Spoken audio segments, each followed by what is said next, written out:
Welcome to the Conscious Investor. Let's get started.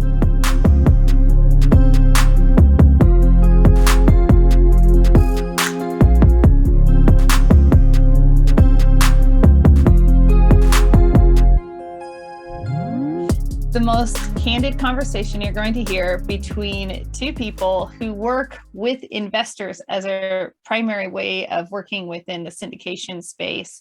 You're going to hear a very raw, candid, maybe even scattered a little bit conversation between my friend Rick and I. And so I have no doubt that you might feel that this is going to be a little squirrely, but it's going to serve you well and give you this whole other perspective on investors and maybe what goes on in our heads behind the scenes. So Rick, thank you. And it's been less than 24 hours, I think, since we last spoke. So great to see you this time and to have you on the show.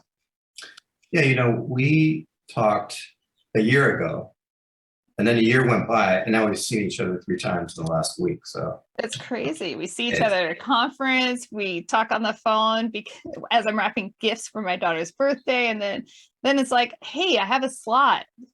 People don't understand that about podcasts, right? So we were talking off air about how formulaic podcasts can become. I like that you bring that up. Yeah, it can be. I was telling you, I can hear it right away. I can hear the script coming out of people's mouths, and it kind of rubs me the wrong way. In fact, I had to step away from podcasts myself just for a little while, just take a break from that. I didn't want to fall into that trap. So yeah, I like to keep it organic. So let's work on that. I know it's pretty easy because I feel like I get to be, the little queen or princess of the organic space of organic conversations, because, when we're in natural conversation, and this is where I think the scripts, they can serve some people well. Some people need a guideline and they want something very specific to come out of the conversation. And yet the conversations that we have in ordinary life, those are usually conversations where we gain something that we were unexpectedly looking for. Like our subconscious mind is always on the prowl for what we need, that next puzzle piece. So subconsciously, we're always constantly looking for it. And we find it in that organic conversation. Like, granted, that means that we're conversing with, people that are going to be able to fill in some of those pieces. Okay, yeah, we could argue against that part too. I'm just going to asterisk that. There's a good chance I'm going to stick my foot in my mouth maybe, 7, 8, 9 times during this. I already did just now, so we're good. I've already had to backtrack. Oh yeah. Well, at least there are these things called editors, and we can talk about that later. Maybe you can put that editor in use. Yeah, we will talk about that. But what is it about the formula, right? And let's have this conversation. So does that sound prescribed right there? Let's have this conversation about it. When does a formula make sense and when does it not make sense? It really depends on the person itself, I think, because I know I look at life, or I approach life a heck of a lot differently than, a lot of other people, right? You kind of have your left brain people, you have your right brain people, you have people in the middle.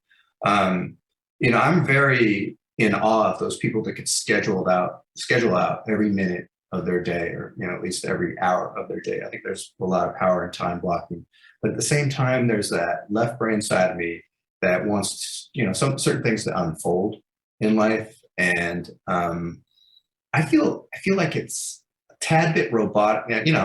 Not to judge, but for me, it would feel we're having an honest conversation. It's fine. You can judge. I can say anything I want. Yeah, I'm not judging anyone. I'm just judging. Everyone is judged. We'll just make it easy. All right. It feels a bit robotic and stressful to have every 20 minutes of your afternoon scheduled. I got my Google Calendar. That thing is awesome. And it reminds me when things are coming for sure. But I don't, there's some creative geniuses in this world who I'm sure they got along just fine without their Google Calendar. Like I don't see John Lennon, okay, today he's, first he wakes up, he read the Miracle Morning, right? So he wakes up, John Lennon wakes up at 5 a.m. and, he says his affirmations. After And, partying all night, of course. yes. And then, yeah, he does some exercise, maybe some jumping jacks. He reads some mindset book. We don't see that, right? And he did pretty good. Although he is dead. That's too bad. But I could see maybe Beyonce or Lady Gaga maybe scheduling out their day. But it kind of depends. How about you? Are you a balance? Are you a balance between being sort of letting life unfold and being scheduled? Yeah, I think honestly, I think I am like have a good harmony between that. I know what must get done on any given day, like do or die, like this needs to get done. But if we really think about it, like projects can never all be done in a single day. And when you piece it out, it's like, I'm just doing this one chunk of it today. And that's the one thing that needs to get done. Or so I'll give a max of like 3 things and kind of prioritize them. And I do have my time scheduled out in my calendar, and there are hours, I mean, like it is scheduled out, but then life happens. And this is a part where I think the harmony happens for me is like, okay, well, if I need to take that call is going to disrupt that schedule. And Right. that's why I know what must get done. And okay, well, if these other items aren't completed, it's not the end of the world because people are more important and I need to take this call. Yeah. It's interesting you say that. I'm sort of a doer. I'm sort of like a creative doer. Now this is something I'm changing, but I'll prioritize maybe writing a blog or creating some educational video piece. And that's my rock of the day. That's the hardest thing I must overcome. Nothing's going to get in the way of that. And I would sort of sacrifice networking, just getting on the phone and talking. And that's a mistake and it took me a while to realize that, the whole network is your net worth thing. It is true. And I've, for one thing, it's isolating to be that, introvert, doing your work, thinking you're getting all this content. There's just more to life than, analyzing properties, creating video content, writing a blog. And you learn a lot, right? Just from talking to people. And it feels good to get out of your shell. So I think I'm doing something similar to what you're talking about. Just kind of, I have my tasks that I must accomplish, but hey, phone rings or someone wants to set up a call, I'm taking that call. Yeah, and this is interesting by nature of the phone call we had yesterday, and that is that I had reached out to you, want to bounce some ideas about, hey, how's this organization? Is it something I should participate in? And when I reached out, I'm like, hey, what time would work? Like, is there a time in the next few days? And we were kind of like but we were also both winging it at the same time. I like that. So we'll talk about harmony, because I sent you a text and like, hey, do you have time to talk? You gave me like, hey, here are some windows where it might be available. And I'm like, just text me beforehand. So, I mean, like, there's some balance, but in our conversation, you're like, yeah, you're all like trying to schedule this out in a sense, but it was a loose schedule. And some other guy, I'm going to just say, a schmo just called you up. No, and I say that tongue in cheek because there can be this other part where I respect people's time so much so, especially within our industry, because people are very time aware, because many people want to spend time with their family. So time matters. And so I'm very aware of, I need to make sure I schedule this so that I'm not interfering with whatever might be going on in their life. And so it's an interesting dichotomy. It's like honoring somebody and scheduling and having a schedule for people to schedule with, and yet being able to have that improv and to just like receive what comes your way. Yeah. I mean, it kind of depends on who you're dealing with. I think sometimes when you when I send my calendar link to someone, I think that's a turnoff for some people. They're like, oh, I guess I have to schedule time with this guy. It's very important. Right. I did like your approach. You shot me a text or something, and then we kind I of did. whittled it down to a time, and it worked out. Within 48 hours, I'll I receive know. some text message and I'll have exactly 30 seconds to respond. No, I'm kidding. It was not like that. Okay, I'm ready now. Yeah.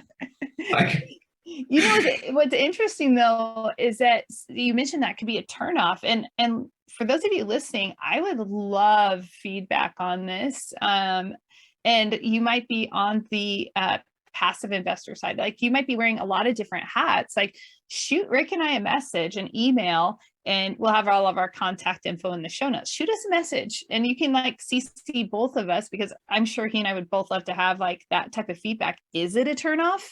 So sometimes I'll send that calendar link, but I'll put, you can also call me, and I'll put my phone number, but I'm like, I can't always answer. You know, it's like, here's this is certain. If you want certainty, here's my schedule. If you want to just like, you know, play the lottery a little bit, here you go. Do a risk taker. I like that. Yeah, give them an option. I do like when they schedule the call, that means they're kind of scheduling a face-to-face Zoom call or Google Meet or whatever it is. But for me, it's Zoom. And I do like, you know, especially when it's the first time you're meeting someone, talking to an investor, it's nice just to have a chat face-to-face, find out what's going on in their life. Whereas on the phone, you never see them, you know. Later, after I think that for, you know, when you're establishing a relationship, having that video call is nice. I mean, in person is the best, obviously, but I love it in person. I moved away from the Zoom calls, and I agree with you. I'd love to see people face to face, but I got to that point, and again, everyone listening, I need a LinkedIn poll or something on this. You know, it's like, I love seeing you face to face, but I am so much behind a screen that my eyes, every part of me needs to be back out in nature. And so I started taking not necessarily the first time calls, but I started taking a lot of other calls via the telephone, and, you know, walking up my road and walking through my backwoods. Like, I need to be out walking. I need to be breathing nature. I don't think there's, you know, I mean, you can take it out, but I don't really necessarily think there's a right way. You know, that's kind of my way. I just prefer it. It doesn't always happen either. Like it will be a phone call. I can do phone calls also. And I like what you just said. I think that's appealing, you know, out walking on a trail, talking to someone, that's giving me ideas. Like, why do I have to be in front of a computer? You know, it's nice to take notes, and because you can't remember every detail about everyone, but being out where you're more relaxed and just more natural seems like a good idea to me. Yeah, it really is. And it's there's so much clarity that comes when you're breathing fresh air, kind of elevate your heart rate a little bit. I have a little hill I walk up and everything. It's like, just honestly provides for maybe a really insightful conversation. No, possibly. Maybe you're giving your editor a lot of work, but I think you cut some of that back in, because I think it's actually a good thing. In fact, I'm thinking about taking my first investor calls surfing. Now that you mentioned it, I'm going to be on a wave as I'm discussing their passive investing future.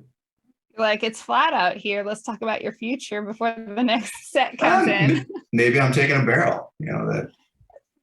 You know, if you can do that, I think that you should do that. This could be part of your new branding, and you could, you know, be taking the barrel and have, you know, your photographer grab that picture of you with your AirPods in and all that.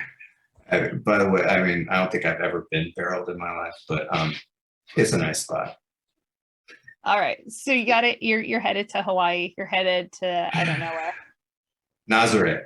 If you haven't seen the 100-Foot Waves on HBO, you gotta check it out. It's okay. Scary. Who wants to be? Okay, let's just go down that rabbit hole for a second. Terrifies me. The so ocean. You know what I'm talking about. I don't. But I'm just thinking, any wave that big coming Oh, down, good, crashing, I just like, you're dead. I mean, I'm good dead, Lord. not you. You're Superman, but I'm dead. No, no, no. I mean, a true story. I almost died in Huntington Beach in 10 to 12 foot surf. Um, Oh, and when you imagine 10 to 12, you think 10 feet, but it's not. The faces are more like 20. Um, but yeah, you don't mess with the ocean. And I actually, that was years ago. That was when I first met. I literally just met my wife, and I knew she was going to be my wife. I knew I married and you this nearly girl. died. You just met her Yeah, and you nearly died. yeah, nearly drowned. That was pretty fun.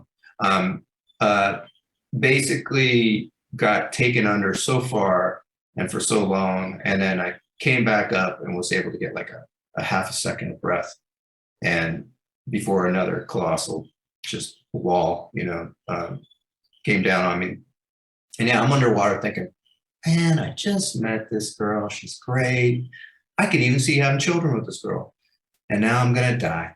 And I made it. I made it to the surface a third time, and I'm just praying as like because it's dark down there. You don't know which way is up, Yeah. and you're doing something called tombstoning, where your board's at the surface and you kind of grab your leash so you know you're going up.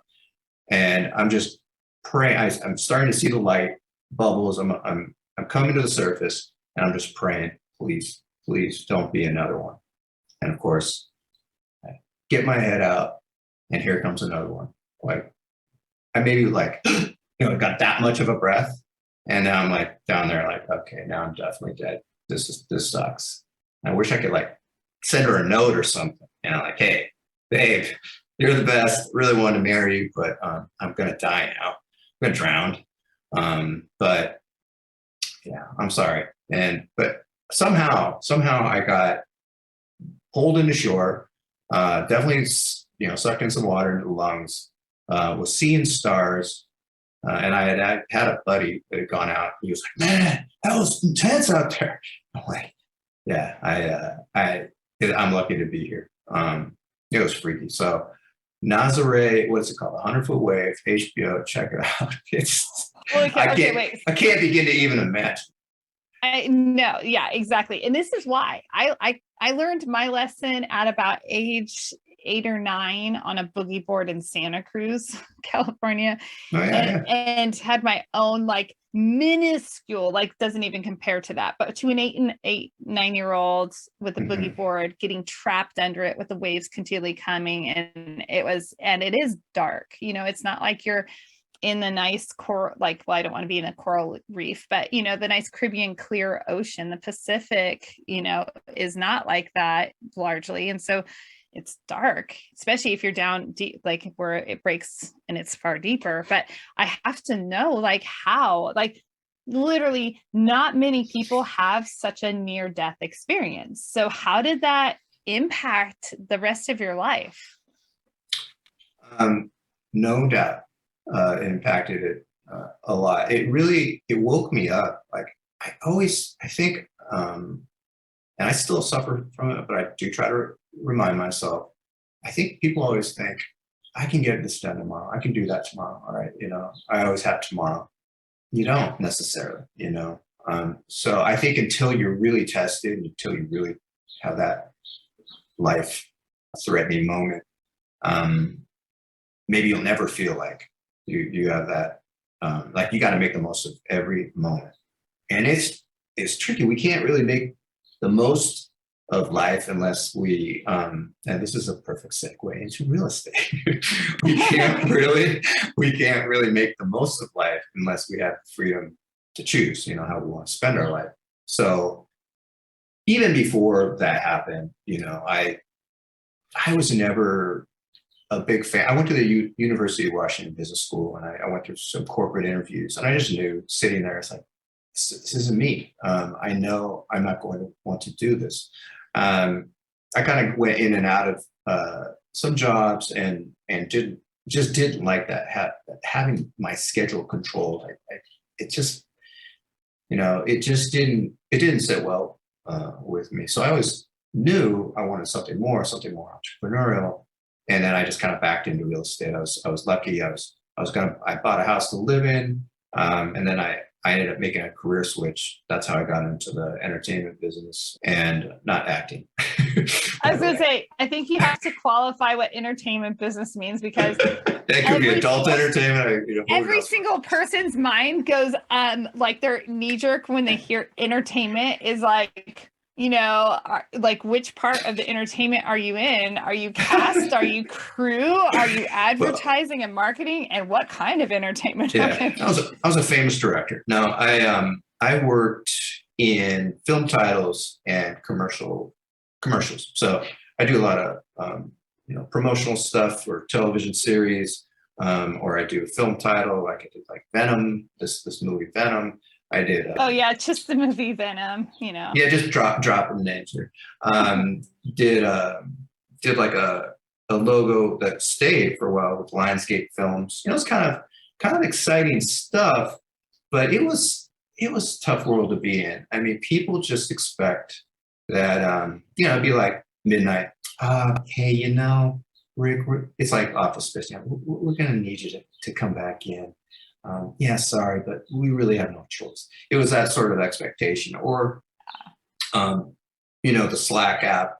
I'll be walking around my house at 11:30 at night. This just message after message. Oh, we need this. We need this. Just like the workday doesn't end. And yeah, just can't do that. Thank God there are people that the world needs to keep functioning, And but the world needs entertainment. We the need world needs we entertainment. needed Venom. We need Venom was the titles were great. I'll tell you that. Exactly. But we were talking a little bit off camera. Like if you're if you're spending all this time at a job, you're not spending time with, for us, we're family people, we were little kids. And I was going through that, I had worked kind of close to Hollywood, or I had lived close to Hollywood, and a lot of my jobs were there. And that wasn't, the commute was good, but then we ended up moving out near the beach in Redondo. And now you're talking like an hour commute both ways. So that's 2 additional hours on top of all the long days. So got these cute little boys, and I'm not they're not getting to know me at all. Like there's no connection. I mean there's connection. They love their dad, of course. We play on the weekends, but I gotta say now that I'm around a lot more, the connection's super strong, and they love their pop, and it's all because I'm present, and that's gonna sound cheesy, but it's all because of real estate. It came through for me, and it still does. Tell me about how that happened? Because I mean, we've actually had conversations, but it's always been maybe more targeted conversations. Like, so how has real estate changed your life? So I would invest in the stock market when I was like learning about investing, which was a long time ago. I was doing like the dollar cost averaging. Okay, invest in a mutual fund, and it's going to be worth this much, and the trajectory was amazing. I thought, yeah, I'm going to be rich, but I've gone through several recessions. I went through the dot-com crash where I was an idiot. I was basically, there were the pump and dump schemes, and friends were recommending this tech stock and that tech stock. Put a lot of money and lost it all. And then my solid investments that I was regularly investing in, the mutual funds, they were pretty much flat. And then so a very minimal upward trajectory, and that most of that was just me putting money back in the market. Luckily, that house I mentioned, that was there all the while. I'm looking at that thing, like even when 2008 came around and lost a ton of value, that was a house in Seattle. That thing still had tremendous equity compared to my stock investments. And then backing up a little more, that wasn't the only investment I had. I started investing in Vegas, which was great, but then 2008 came and they were literally worth like a sixth of what they were. And then that kind of had, unfortunately, that did have a tremendous effect on my mindset. I hear about people who they're just, I don't know, that they have that mindset like, hey, get knocked down, just get right back up. That took a little time for me because a lot of people were defaulting on their loans purposely after 2008. I mean, things were so bad. My house had been worth in Vegas. I had a house that was worth 275, and it's now worth like 70K. You know, and it stung. But you know, I stuck it out, and lo and behold, you know, I finally where the light bulb went off back in 2011, and now I started doubling down and buying duplexes and stuff in the Palm Springs area in LA, and now the equity was building up again. It's still my stock investments. The thing is, you can never touch. Like I could. Let's say things were getting a little tight. We wanted a vacation fund. I could always dip into my house funds, you know, the cash flow that was producing. It could pay for the vacation. Whereas I never touched my stocks. I never could enjoy that money. And then by the time I was ready to enjoy it, there would be a correction. I would lose all my investments. So, you know, over time, I learned that real estate was a nice, steady, solid investment. And then, you know, I'd done the out of state thing in Nevada, like I mentioned. I'd actually moved to LA when I was doing the Palm Desert stuff. But then I started investing in like the Midwest. So I was kind of learning about the out of state burr method, all that. And then I came across multifamily. I was just going to buy my own. That was the plan. Never heard of syndication. I don't know why that is. A lot of people say that. I never heard of syndication, but I really had not. And just, you know, just meeting people, meeting the right people, listening to the right podcast. I learned about it. I heard about the passive thing. I was so focused on active, I wasn't really interested. But then I started like looking at the returns. Like, is that for real? That's a pretty decent return. We're doing that. Not having to do much. So I actually made like 5 passive investments first, and those are still working for me well. In fact, a couple of them got full cycle. So that was what kind of got me into syndicating myself.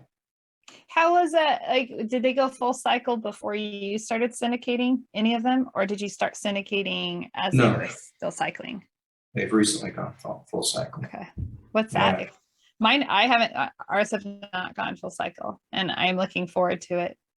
I'm like, it should be a really wonderful moment to look in the bank account and be like, yeah. It's awesome. I will say they both took different paths. One paid 8%, just like it said, and hit their targeted equity multiple. So I was very happy. And that means, basically, they said basically I was going to double my money in 5 years. And I doubled my money in 5 years. The other one was something that I was a little concerned about. It was in a market that was affected by COVID during its run. I didn't get it that long ago. In fact, I just got it like a couple of years ago, and it never paid 1 penny of cash flow, which was sort of projected. It was basically projected to do not much cash flow anyway, year one. As these value adds go, as the CapEx gets put into the project, and then we know that the cash flow starts to ramp up, right? It's not like day one you're making 10% cash on cash. It's kind of a ramp up. So I was sort of expecting that to happen, but it never did. It never got a dime. I was like, oh man, this could be an issue. And I would check in with them, and they would communicate. That's always important. If they go dark, then you're in bad shape. But they would communicate, kind of explain some things. And lo and behold, we just got an offer we couldn't refuse, and in 2 years got 108% return. Nice. So that was sweet. And it teaches you a few things too. When you're doing your own syndications, you see the way people communicate. You can kind of see the way they do the analysis, forecast their projections, create their pro formas. It's educational, but I don't know about you, but yeah, I want to be 100% passive again one day. So definitely working toward that again. That's interesting you say that, because I always have. So I walked away from the conference we were just at, and a couple days later had some ideas just like rise to the surface, things that I've subconsciously been working through. Like they'll come to the surface, and it's like it's not time, but I need to like hang on to this idea. So this comes back to the surface, and I'm talking to my husband. I'm like, hey, here's this idea, and I said, listen, this isn't an idea I have to execute on right this second. This is just, I need to get it out there, get a little feedback, and then it can incubate longer. That's okay. And he is so good. He's always like, but are you giving yourself another job? And so I have lots of things that I want to pursue, but he's always like, are you giving yourself another job? Remember what your goals are. And so, and we know clearly what our goals are, right? And it is like, go towards the passive side. But we also know, like, the way I'm wired in particular is like, there's always going to be, I don't know when it will shift totally to passive, because I feel like a large part of my contribution is on the active side or through my high performance coaching. So it's kind of like, maybe I shift a little bit, so I'm not as active in those things down the road, but somehow that contribution will be there. Right. I mean, we have to have a game plan on, you can't just like run out on your investors. Okay, guys, I'm retiring. There's a game plan there. And I think I kind of envision myself always being like, I don't know about you, but some of my investors are basically my friends, or we have real solid bonds, and I would never, leave them hanging. I don't think I'll never stop finding opportunities. I just don't, I can't see that now. I remember not understanding that, like when someone would win the lottery, I'd be on a beach somewhere, but you kind of understand that life would get a little dull, and real estate's fun, so definitely keep elements of that active in there, but it's just nice to know that it's a real nice feeling when you have all your bills covered, which I can say pretty much at there, and it takes a plan building up all those income streams. It doesn't happen overnight, but I think the sooner you kind of figure out the plan, you can get it happening sooner than I think people realize. I think I still talk to investors who think, they have to wait till they're 60, 65. Oh my gosh. All right. So if you haven't watched this, you should watch this for sure. And if you're listening, you should go watch this on the Conscious Investor YouTube channel. I don't really promote it too much, except for things like this. There's a learning session playlist, and there's one in there, how to transition from stocks to real estate, how to transition your portfolio. But it really shows Steve Britton's like completely transparent with his portfolio, like color coded as to how active, how passive these investments were and how things played out. But really, it's a very good insight into how to transition a portfolio, but also into how to build and scale your portfolio so that you can make that exit that you're looking for, or create the lifestyle you're looking for. Because you can see how the investments play off of each other through that, through his, what do you call it, presentation. It sounds super helpful. Yeah. Some people like to figure it out on their own. I have a brother, God bless him, he does well with his options and stuff. It's funny, he won't invest in our deals. I'm like, bro, come on. If I just I'm your brother. Small amount, just trust me on this one. And but it's because he's a control freak. He really wants to control every aspect of it. So that's okay. Yeah, I think a lot of people fall into that category. A lot of people stay active because they want the control, even when they can go on the more passive side of things, which is interesting. Yeah. I think people think they're going to get a better return. I think like the single family. I was doing flips and burrs and stuff in Indianapolis. That's another job. Oh, trust me. Good money. There can be good money, but it's a job.